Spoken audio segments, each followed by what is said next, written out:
मेरे माता पिता की शादी को 55 साल हो चुके थे।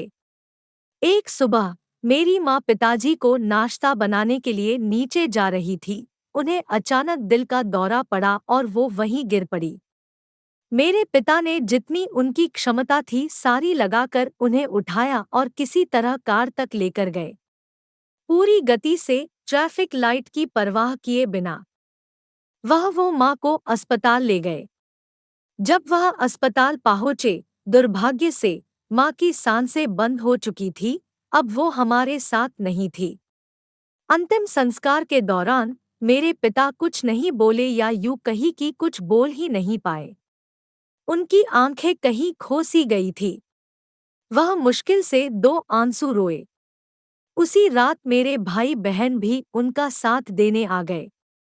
दर्द और पुरानी यादों के माहौल में हमें खूबसूरत किस्से याद आ गए, और उन्होंने मेरे भाई, जो धर्मशास्त्री है, उससे पूछा कि इस समय माँ कहाँ होगी। मेरे भाई ने मृत्यु के बाद के जीवन के बारे में बात करना शुरू किया और अनुमान लगाया कि वह कैसे और कहाँ होगी। मेरे पिता ने ध्यान से सुना।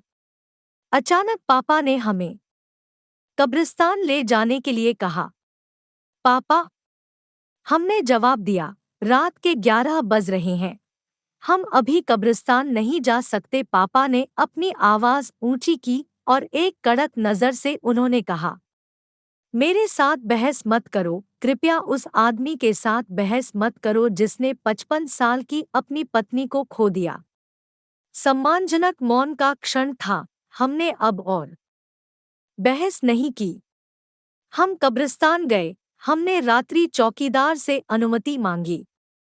टॉर्च लेकर हम कब्र पर पहुंचे। मेरे पिता ने उसे दुलार किया, प्रार्थना की और अपने बच्चों से कहा, जिन्होंने इस दृश्य को देखा था, यह 55वां साल था। आप जानते हैं, कोई भी सच्चे प्यार के बारे में बात नहीं कर सकता है अगर उन्हें पता नहीं है कि एक महिला के साथ जीवन साझा करना कैसा होता है। वह रुके और अपना चेहरा पोंछा। वह और मैं, हम हर संकट, हर परेशानी में साथ थे। मैंने नौकरी बदल दी, वो मेरे साथ थी। जब हमने घर बेचा और शहर से बाहर चले गए तो हमने पैकअप किया, वो मेरे साथ थी। हमने अपने बच्चों को अपना करियर खत्म करते हुए देखने की खुशी साझा की, वो मेरे साथ थी।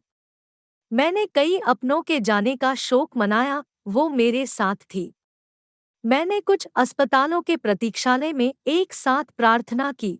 हम दर्द में एक दूसरे का समर्थन करते हैं।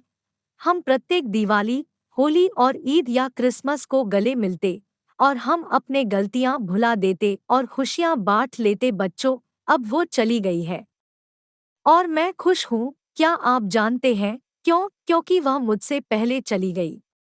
उसे मेरे जाने के बाद अकेले रह जाने की पीड़ा से नहीं गुजरना पड़ेगा। मैं उस पीड़ा से गुजरूंगा, और मैं इस बात के लिए भगवान को धन्यवाद देता हूँ, क्योंकि मैं उससे इतना प्यार करता हूँ कि मैं उसे दुख सहता नहीं देख पाता।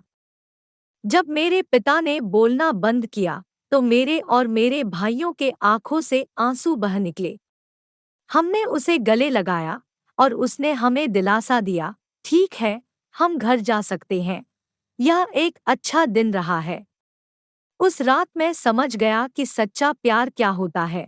यह रोमांस से बहुत दूर है, इसका काम कुछ लेना, बल्कि यह काम से जुड़ा हुआ है, पूरक करने के लिए, देखभाल करने के लिए, और सबसे बढ़कर सच्चे प्यार के लिए, जो वास्तव में दो प्रतिबद्ध लोगों का जुड़ाव है।